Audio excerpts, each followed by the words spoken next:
47%. Esse é o percentual de pessoas que dizem conseguir cobrir uma despesa inesperada de R$ 1.000 com o dinheiro disponível. Não uma viagem, não um laptop novo, um carro quebrado, uma conta do dentista, uma geladeira estragada. A Serasa divulgou isso no início de 2026. Agora, quando a maioria das pessoas ouve esse número, pensa, este dinheiro não é suficiente. Mas as pessoas que acumulam riqueza silenciosamente não começam com mais dinheiro, começam com hábitos entediantes que as impedem de desperdiçar o que já têm. Hábitos sem glamour, sem apelo, sem complexidade, apenas repetidos até ficarem entediantes. Se você sente que tudo está indo bem, mas a sua conta bancária parece não avançar, você não é preguiçoso nem fracassado. Você é humano, gerenciando as suas finanças como um carro de câmbio manual com um pé no freio o tempo todo. Então, deixa eu te apresentar o Manuel. Manuel trabalha na recepção de um hotel de médio porte, faz check-in de hóspedes, conserta cartões de acesso, lida com reclamações tarde da noite e ouve a mesma frase todo final de semana. Não sabia que ia custar tudo isso. Depois dos impostos, o salário líquido mensal dele é de R$ 3.200. Aluga um apartamento pequeno de 1 quarto num prédio antigo perto de uma avenida movimentada. Aluguel, R$ 1.400. Luz, água, gás e afins. Em média, R$ 180. Conta do celular, R$ 60. Cartão de transporte, R$ 150. Mercado, R$ 380. E uma dívida de R$ 3.800 no cartão de crédito de uma mudança antiga. Nada dramático, apenas atritos em todo lugar. E essa é a armadilha. Não um grande erro, mas centenas de pequenas infrações. Manuel fez um experimento, não uma reinvenção pessoal, sem planilhas, sem fórmulas mágicas de orçamento. Apenas 9 hábitos entediantes que aumentam o seu patrimônio quando você não está pensando em dinheiro. E o mais interessante, nenhum deles exige aumento de salário. Preparado? Ótimo, até você ver os cálculos. Manuel chamou isso de sombra do dia de pagamento. Não transferência, não poupança no dia do salário. Esse é um movimento que todo mundo tenta e desiste. E isso é diferente. Manuel percebeu que não ficava sem dinheiro no dia do pagamento. Ficava sem dinheiro 3 dias depois, porque assim que o dinheiro chegava, as contas o reivindicavam em datas aleatórias. Por isso, desenvolveu um hábito entediante que fez o calendário trabalhar por ele. Abriu o aplicativo do banco e alterou as datas de vencimento das suas maiores contas para que todas caíssem nos mesmos 2 dias do mês. Um logo após o pagamento do aluguel, o outro logo depois do meio do mês. O aluguel continuou o mesmo, mas todo o resto mudou. Celular, transporte, seguro, pagamento mínimo do cartão. Até a assinatura de streaming. Em vez de conta surpresa, havia 2 ondas previsíveis. E esse é o ponto importante. Você para de entrar em pânico entre elas. O controle parece oxigênio porque ele parou de adivinhar. O segundo hábito era a regra do comprovante único. Não rastrear cada café, não anotar cada compra, apenas a categoria que sempre vaza. Para Manuel, eram as refeições durante o turno. Hotéis são implacáveis nisso. Você está cansado. Sente o cheiro do café do lobby. Vê os hóspedes pedindo, pega uma coisinha. Por isso criou uma regra entediante. Guardava os comprovantes no bolso esquerdo. Só isso, sem julgamento, sem cálculo. Apenas comprovantes no bolso. No final de cada semana, no último turno, esvaziava o bolso na bancada de casa e contava quantas vezes tinha comprado. Não o valor em reais. Quantas vezes? Porque quantas vezes é diferente, não é? Na primeira semana, 11 vezes. 11. Isso não é fome, é hábito. Por isso, na semana seguinte, não tentou ser perfeito. Só tentou não passar de 11. Fez 8, depois 6, depois 5. Como não repetia a mesma refeição 2 vezes, o dinheiro do mercado começou a durar mais. O terceiro hábito era um truque de atrito. 2 passos para fazer. Manuel removeu todos os cartões salvos dos aplicativos de compras do celular e deixou apenas no aplicativo do banco. Agora, cada compra exigia 2 passos. Abrir a carteira, digitar os números. Esse pequeno atrito não impediu compras reais, só impediu compras por impulso. Navegar de madrugada. São só R$ 20, mas nunca são R$ 20. São R$ 20 mais o frete, ou mais alguma coisa adicionada para atingir o valor mínimo de frete. Mais aquela estranha culpa que vem depois.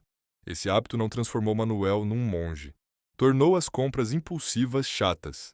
E ser chato é poderoso. O quarto hábito era o cartão de ancoragem de preços. Manuel percebeu que pagava mais caro em produtos que comprava repetidamente porque não lembrava o preço normal. Sabão, café, proteína em pó, ração para o gato da sua colega de quarto. Por isso criou um pequeno cartão no aplicativo de notas, para 5 produtos que comprava sempre. Não o preço mais barato, o preço que considerava justo. Agora, ao fazer compras, não discutia, comparava. Se o café estivesse acima do preço de referência, comprava outra marca. Se estivesse abaixo, comprava 2 pacotes. Esse hábito entediante teve um grande impacto. Deu a ele uma bússola pessoal de inflação, e foi realmente usada. O quinto hábito era o dia da conta. Uma vez por mês, num dia escolhido por ele, fazia algo entediante por cerca de 20 minutos. Escolhia uma conta e tentava reduzi-la. Seguro, internet, celular, academia, o que fosse. Ligava pedindo um preço melhor. Perguntava sobre plano de fidelidade, quais descontos existiam, o que aconteceria se mudasse o plano. Às vezes nada acontecia. Às vezes economizava R$ 9, às vezes R$ 37. Mas aqui está o motivo pelo qual esse hábito se multiplica. Quando você reduz uma conta, não economiza uma vez por ano. Economiza até a conta subir de novo. É um juros compostos ao contrário. Também cria confiança, porque você para de sentir que os preços são uma perda. Eles são apenas pontos de partida. O sexto hábito era o limite de velocidade da dívida. A maioria das pessoas ataca a dívida com emoção, raiva, vergonha e pagamentos extras aleatórios. Manuel tornou isso entediante. Definiu um limite de velocidade inviolável para o saldo do cartão. Para ele, o saldo não podia aumentar mais de R$ 90 de um extrato para outro. Se aumentasse, tinha 48 horas para cancelar alguma coisa. Você consegue sentir o quanto isso é diferente? Sem esperar pelo desastre, o resultado foi que ele fazia correções em tempo real. Pequenas correções são sempre mais eficazes do que grandes recuperações heróicas. O sétimo hábito era capturar os aumentos. A maioria das pessoas perde décadas nesse ponto. O aumento chega e a sua vida se expande para consumi-lo. Celular novo, assinatura melhor, mais delivery, renovação de tudo. Manuel combateu esse aumento gradual do estilo de vida não com força de vontade, mas com timing. Quando o aumento anual chegava, na mesma semana mudava uma coisa. Aumentava o aporte no CDB num valor que conseguia sentir, mas não odiar. R$ 110 por mês. Nunca havia isso na conta. Não havia tempo para o cérebro aprender a gastar esse dinheiro. Não é algo extremo. É capturar o aumento antes que os seus hábitos o façam. O oitavo hábito era investir na sala de espera. Manuel percebeu que desperdiçava tempo de espera em todo lugar. Esperando a roupa lavar, esperando o ônibus, esperando um amigo, esperando o turno acabar. E no tempo livre, o tédio leva o gasto. Por isso, quando sentiu o impulso de comprar algo pequeno, fazia uma ação diferente. Abria o aplicativo de investimentos e comprava uma pequena fração de um fundo de índice amplo. Um ETF como o BOVA11. Não uma ação individual, não uma aposta. Uma cesta como uma playlist em vez de uma música. Às vezes R$ 27, às vezes R$ 33, às vezes R$ 41. O valor não importava. O que importava era treinar o cérebro para criar uma conexão entre esperar e construir algo. É uma questão de identidade. Trata-se de ser o tipo de pessoa que aproveita os momentos entediantes. O nono hábito era o check-up financeiro anual. Uma vez por ano, Manuel fazia uma varredura entediante. Sem drama, sem vergonha. Pegava o relatório de crédito gratuito na Serasa. Verificava se havia erros. Checava as taxas de juros. Verificava se as assinaturas tinham aumentado secretamente. Checava se a cobertura do seguro ainda fazia sentido. Verificava se as tarifas bancárias tinham subido silenciosamente. Chamou isso de check-up porque hoje não se trata de sofrer. Trata-se de identificar os problemas antes que virem crise. Já pagou alguma taxa que não reconhecia? Já notou uma conta que aumentou silenciosamente? Já se perguntou por que a sua pontuação na Serasa caiu antes de custar dinheiro real? Vamos falar sobre o que aconteceu quando Manuel acumulou esses hábitos entediantes. Porque o que a maioria das pessoas não percebe é o seguinte: a riqueza não se constrói com um único grande hábito. Constrói-se com hábitos que se apoiam mutuamente. Essa é a parte que surpreendeu Manuel e que também aparece em pesquisas antigas. No livro O Vizinho Milionário, de Thomas Stanley e William Danko, os milionários não são ostentadores. São comuns, consistentes e quase dolorosamente entediantes. Não porque amam o tédio, mas porque o tédio é estável, e a estabilidade é onde os juros compostos finalmente podem funcionar.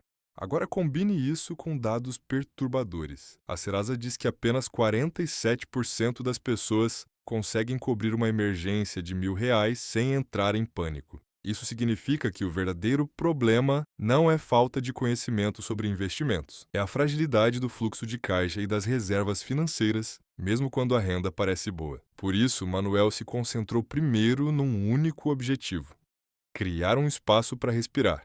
Não 6 meses de reserva, apenas um espaço para respirar. No primeiro mês, esses 9 hábitos não o tornaram rico.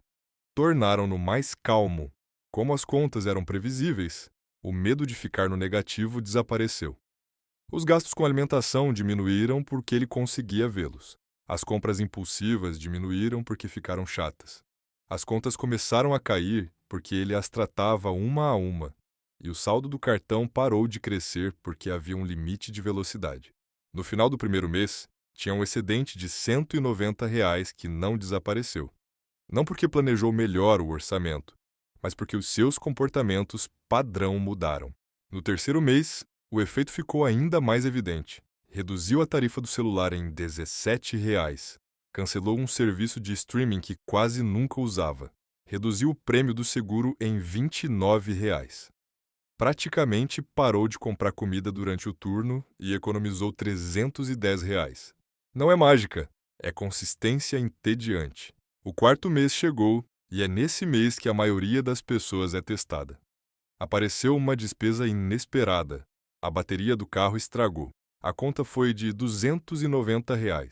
O antigo Manuel teria colocado no cartão e torcido para o melhor. O novo Manuel tinha espaço para respirar. Pagou a conta sem entrar em pânico. E aquele momento o transformou. Porque o objetivo dos hábitos entediantes não é apenas dinheiro, é segurança. É provar a si mesmo que consegue lidar com a vida. No sexto mês, o saldo do cartão de Manuel caiu para R$ 2.400. Os pequenos investimentos da sala de espera chegaram a R$ 490 e o aporte no CDB foi crescendo silenciosamente, sem que ele percebesse no dia a dia. E aqui está a parte mais bonita. Ele não sentia que estava trabalhando pelo dinheiro, sentia que tinha regras. E regras são mais fáceis do que motivação. Quero que você ouça algo claramente. Você não precisa dos 9 hábitos amanhã. Você precisa de um hábito entediante que elimine o atrito. Escolha o hábito que se encaixa no seu problema. Se as suas contas chegam de forma aleatória, crie a sombra do dia de pagamento. Se os gastos com alimentação estão vazando, use a regra do comprovante único. Se as compras por impulso são o problema, crie a compra em 2 passos. Se os preços parecem caos, crie o seu cartão âncora. Se as suas contas continuam subindo, crie o dia de negociação de contas. Se as dívidas continuam voltando, defina o limite de velocidade da dívida. Se os aumentos somem, capture-os imediatamente. Se você começa a gastar pelo tédio, invista na sala de espera. Se você está ficando cego para os detalhes, faça o check-up financeiro anual. E se você está pensando, isso parece pequeno demais, ótimo, é exatamente esse o objetivo. Hábitos pequenos não parecem poderosos até acumularem. Até o dia em que você levanta a cabeça e percebe que, mesmo cansado, mesmo com a vida barulhenta, mesmo sem motivação, há um sistema te empurrando para frente. Este é o primeiro passo que você dá esta noite. Escolha um hábito. Escreva, que seja entediante, que seja simples, que seja específico. Depois faça uma vez, porque as pessoas mais ricas não são as que conhecem mais truques. São as que têm a consistência mais entediante. É assim que se constrói riqueza.